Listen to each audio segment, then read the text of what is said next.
The chronicles of the Narnia book 1 the magician's Neiphiu.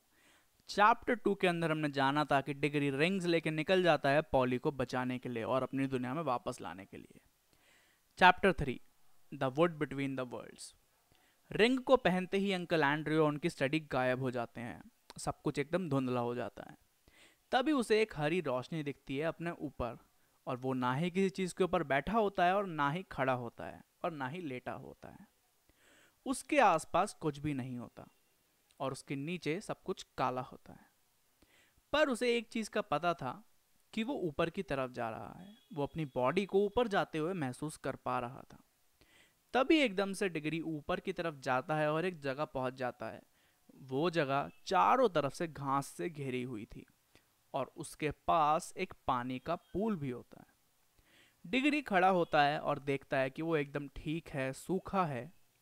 वो अपने आप को एक पूल के किनारे पड़ा पाता है, एक जंगल में। उस जंगल में बड़े बड़े पेड़ होते हैं जो इतने घने होते हैं कि आसमान भी नहीं दिख पाता। पूरे जंगल में हरी रोशनी होती है। वो जंगल डिगरी के हिसाब से दुनिया का सबसे ज़्यादा शांत जंगल था। वहाँ ना कोई पंछी था, ना ही कोई जानवर और ना ही कोई कीड़ा मकोड़ा। लेकिन वहाँ हर थोड़ी दूरी पर एक पूल था और बहुत सारे बड़े बड़े पेड़ भी। उस जगह की सबसे अजीब बात यह थी कि डिगरी जैसे ही वहां पहुंचता है वो बिल्कुल भूल गया कि वो वहां क्यों है। वो ना ही अंकल एंड्रू के बारे में सोच रहा था, ना ही पॉली के बारे में और ना ही अपनी माँ के बारे में। वो ना खुश था, ना ही दुखी, ना ही डरा हुआ और ना ही बोर्ड। और उस समय अगर कोई उससे पूछता कि वो वहां क्या कर रहा है या फिर वो कहाँ से आया है, तो वो उसको पक्का यही जवाब देता कि वो तो यहाँ हमेशा से ही था। उसके हिसाब से वो कोई ऐसी जगह नहीं थी जहाँ पे ज़्यादा कुछ होता हो। बस कुछ पेड़ थे, कुछ पूल्स थे और बस ज़्यादा कुछ नहीं। पेड़ों को बहुत देर तक घूरने के बाद उसने ध्यान दिया कि उसके पीछे एक लड़की लेटी हुई थी। उस लड़की ने अपनी आंखें खोली, उसे देखा और कुछ भी नहीं कहा। थोड़ी देर बाद वो लड़की बोली, मैंने शायद तुम्हें कहीं देखा है। डिगरे ने बोला, हाँ मैंने भी देखा है तुम्हें। उसने पूछा, तुम यहाँ कब से हो? लड़की ने कहा, हमेशा से। डिगरी ने कहा, हाँ मैं भी। तो लड़की बोली, नहीं, मैंने तुम्हें अभी उस पुल से बाहर आते हुए देखा है। फिर बहुत देर तक किसी ने कुछ नहीं कहा। फिर थोड़ी देर बाद लड़की बोली, पता नहीं हम कहाँ मिले हैं। मेरे मन में एक ऐसा ख्याल है जहाँ एक लड़का है और एक लड़की है और वो दोनों बहुत सारी अलग अलग चीज़ें करते हैं। शायद ये कोई सपना है। डिगरी कहता है कि हाँ, उसने भी यही सेम सपना देखा है। एक लड़का एक लड़की जो एक दूसरे के पड़ोसी हैं और वो एक जगह रहते हैं जो कि यहाँ से बहुत ज़्यादा अलग है। और लड़की, उसकी शक्ल बहुत चोमू जैसी है। तो लड़की कहती है कि तुम मेरे सपने में मिक्स हो रहे हो, क्योंकि मेरे सपने के हिसाब से तो लड़के की शक्ल चोमू जैसी थी। तभी उन दोनों को कुछ रेंगता हुआ दिखता है और वो एक गिनी पिग था जिसकी कमर पे टेप से एक पीले रंग की रिंग बंधी हुई थी। तभी उन दोनों के दिमाग की बत्ती जलती है और वो दोनों एक दूसरे की शक्ल को घूरने लगते हैं और कोशिश करते हैं कि उन्हें याद आ जाए कि वो एक दूसरे को कहाँ मिले हैं और वो दोनों कौन हैं। और एकदम से पॉली चिल्लाती है कि मिस्टर कैटरली, और डिगरी चिल्लाता है अंकल एंड्रयू। दोनों को एक साथ याद आ गया कि वो दोनों कौन हैं और वो दोनों यहाँ पे किसकी वजह से हैं। फिर वो दोनों को सब कुछ याद आ जाता है और डिगरी पॉली को सब कुछ बताता है जो कि उसके वैनिश होने के बाद हुआ। अब पॉली कहती है कि हमें इस गिनी पिग को लेकर यहाँ से घर चलना चाहिए। तभी वो गिनी पिग की तरफ बढ़ती है उसे उठाने, लेकिन तभी अपना मन बदल लेती है और वो ये सोचती है कि उन्हें उस गिनी पिग को यहीं छोड़ देना चाहिए, क्योंकि ये गिनी पिग यहाँ पर खुश भी लग रहा है और अगर ये लोग इसे अंकल एंड्रू के पास ले गए तो क्या पता वो उसके साथ क्या करें। लेकिन डिगरी कहता है कि जल्दी किस बात की है, थोड़ी देर यहीं आराम करते हैं। लेकिन पॉली कहती है कि उन्हें जल्द से जल्द यहाँ से चलना चाहिए। लेकिन डिगरी कहता है कि ये जगह बहुत अच्छी है और पॉली कहती है कि यही तो असली प्रॉब्लम है, अगर वो यहाँ रुके तो इसी जगह की शांति में फंसे रह जाएंगे।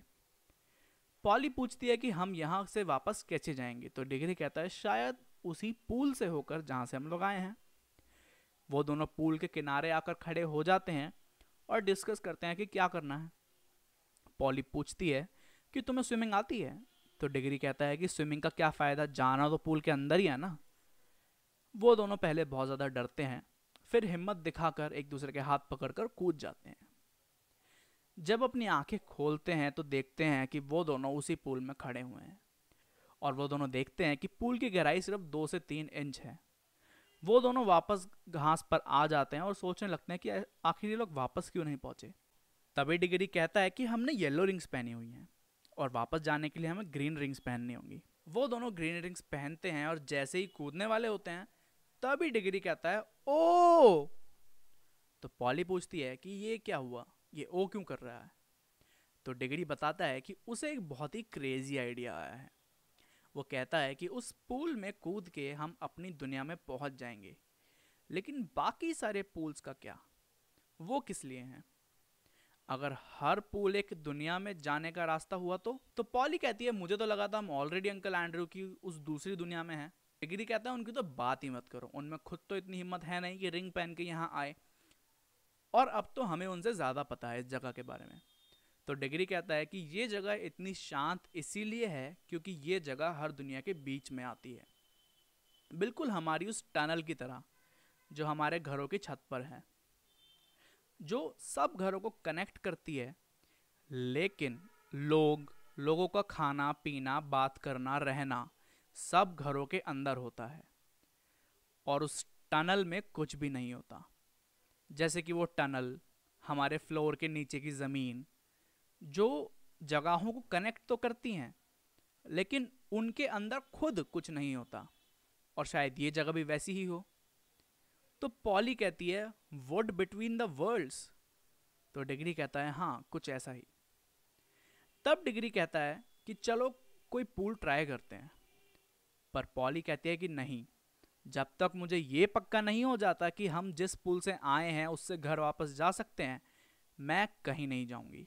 तो डिग्री कहता है हाँ, ताकि हम वापस जाए और अंकल एंड्रयू हमसे रिंग्स छीन लें और कभी भी हमें वापस ना आ पाए। पॉली कहती है कि हम ऐसा कर सकते हैं कि हम लोग जाएं ग्रीन रिंग्स पहन के, और अगर हमें पता चले कि ये काम कर रही है तो हम रिंग्स तभी के तभी चेंज कर लेंगे और आधे रास्ते से ही वापस आ जाएंगे। पहले डिग्री बहुत ज़्यादा नानुकुर करता है, लेकिन जब पॉली अपनी बात पर अड़ी रहती है तो उसे मानना ही पड़ता है। वो दोनों ग्रीन रिंग्स पहनते हैं और पॉली कहती है कि उसके चेंज चिल्लाते ही रिंग्स चेंज करनी है। वो दोनों जंप करते हैं और सब कुछ ब्लैक हो जाता है। उन्हें एक लाइट आती हुई महसूस होती है और उन्हें अंकल एंड्रयू की परछाई भी देखने लगती है। और जैसे ही अंकल एंड्रयू और ज़्यादा क्लियर होने लगते हैं तभी पॉली चिल्ला देती है चेंज। दोनों येलो रिंग्स पहनते हैं और दोबारा ग्रीन लाइट दिखने लगती है, और फिर वो दोनों दोबारा उसी वुड्स में पहुंच जाते हैं। जैसे ही वो दोनों घास पे टपकते हैं डिग्री कहता है चलो मुझे कोई भी पूल चलेगा, बस मुझे कहीं और जाके एडवेंचर करना है। वो जाने लगता है दूसरे पुल की तरफ, तभी पॉली कहती है इसे मार्क तो कर लो, और तभी डिग्री कांप जाता है ये सोच के कि वो कितनी बड़ी बेवकूफ़ी करने जा रहा था, और ये सोच के कि अगर उसने मार्क नहीं किया होता तो उन दोनों के साथ क्या क्या होता। इन सैकड़ों पूल्स के बीच में उन्हें अपना पूल मिलता या नहीं कोई गारंटी नहीं है। तभी डिग्री एक पेन नाइफ निकालता है और अपने पूल में मार्किंग लगा देता है। अब वो दोनों एक अनजान पूल के किनारे खड़े हो जाते हैं, डरे हुए होते हैं, येलो रिंग्स पहन लेते हैं और हिम्मत जुटा के एक दूसरे के हाथ पकड़ के कूद जाते हैं, बट कुछ नहीं होता। अब ये बात साबित हो जाती है कि अंकल एंड्रयू जो कह रहे थे रिंग्स के बारे में वो सब कुछ गलत था। उनके हिसाब से येलो रिंग्स ले जाने के लिए थी और ग्रीन रिंग्स वापस लाने के लिए, लेकिन जो येलो रिंग्स का असली पर्पस था वो ये था कि वो वुड्स के अंदर लाती थी, और जो ग्रीन रिंग्स थी वो वुड्स के बाहर ले जाती थी किसी भी दुनिया में। और ये बात डिग्री और पॉली को भी समझ आ जाती है, और वो दोनों ग्रीन रिंग्स पहन लेते हैं। इस बार कूदने से पहले दोनों ज़्यादा एक्साइटेड थे और कम डरे हुए थे, और पॉली के मन में बस यही चल रहा था कि अगर इस बार कुछ भी नहीं हुआ तो ज़्यादा दिक्कत की बात नहीं है, कुछ बुरा होने से अच्छा है कि कुछ भी ना हो। वो दोनों हाथ पकड़ते हैं और कूद जाते हैं। Thank you so much for watching. अगर आपने पहले 2 एपिसोड्स नहीं देखे हैं हमारे चैनल पे नार्निया की प्लेलिस्ट के अंदर जाके वो दोनों एपिसोड्स देख लीजिए, जिसके अंदर आपको चैप्टर 1 और चैप्टर 2 की समरी मिलेगी। आगे की स्टोरी जानने के लिए चैनल को कर लीजिए सब्सक्राइब। और अगर आपको लेटेस्ट मूवीज़ और टीवी शो से रिलेटेड न्यूज़ चाहिए तो मुझे ट्विटर पे फॉलो कर लीजिए, क्योंकि वहाँ पर मैं सारी की सारी न्यूज़ को रीट्वीट कर देता हूँ ताकि वो आप तक पहुँच जाए सबसे पहले।